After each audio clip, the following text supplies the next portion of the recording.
सखी एगो बात पूछल चाहते हो। पूछा ये सखी काहे इतना उदासल रहलू हो।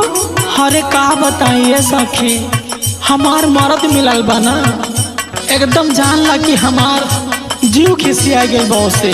अरे का भइल हो तो सुना।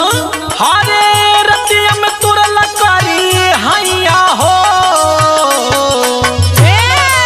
ए सखी रतिया में तुरल करी हैया हो सखी मर्दा मिलल बनेरा दहिया हो सखी मर्दा मिलल बनेरा दहिया हो सखी मर्दा मिलल बनेरा दहिया हो सखी मर्दा मिलल बा।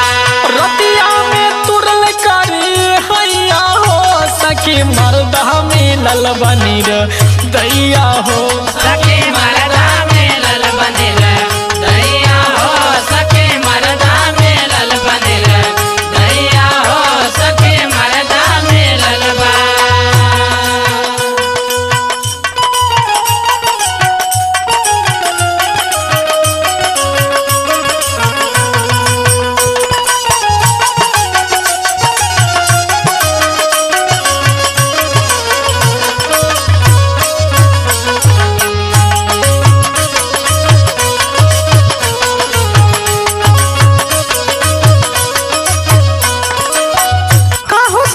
हाँ हो सखी और का करेले हो।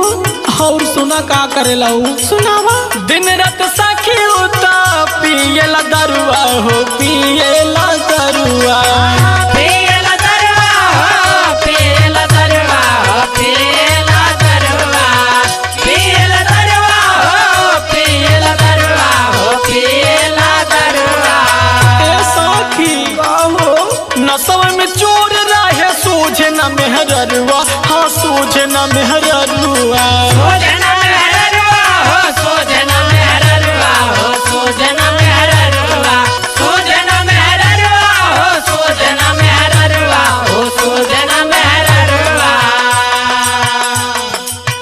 दिन रात सखी उता पियला दरुआ हो पियला दरुआ नसव में चोर रहे सूझे न मेहररुआ हाँ सूझे न मेहररुआ।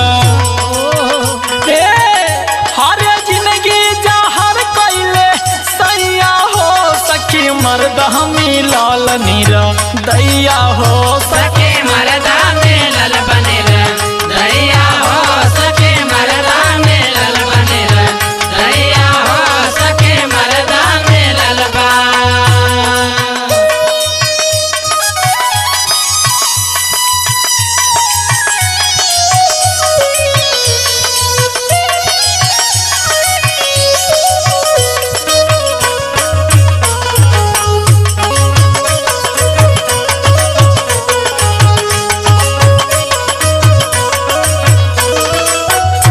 और सुनाए सखी सुनावा। बड़लत खोर मिलल बाटे मोर सजनवा हर बाटे मोर सजनवा बाटे मोर सजनवा हो बाटे मोर सजनवा हो बाटे मोर सजनवा बाटे मोर सजनवा हो बाटे मोर सजनवा हो बाटे मोर सजनवा। हरे रोज हो करे सखी हमरा बेस तमवा हर हमरा बेस तमावा हमारा पेश तमावा हो हमारा पेश तमावा हो हमारा पेश तमावा हमारा पेश तमावा हो हमारा पेश तमावा हो हमारा पेश तमावा। ए सखी का हो। अरे का बताए हमार जिंदगी एकदम नरक कर देले बा हो। पूछा तानी तोहर मजबूरी। और सुना हाँ तो सुनावा।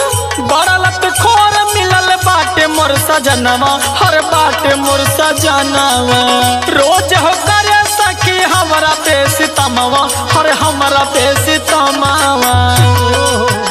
हरे सहलो न जाल है दैया हो सखी मर्दा मिलल बनीर दैया हो सखी मर्दा मिलल बनेरा दहिया हो सखी मर्दा मिलल बनेरा दहिया हो सखी मर्दा मिलल बा।